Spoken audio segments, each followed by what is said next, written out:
Eu las Andrei. Bicicleta aia faină de afară, nu? Hai.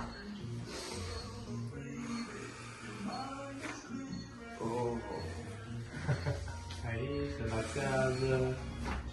Mamă.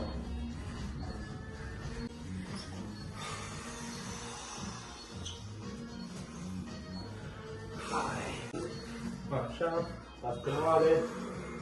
Tot.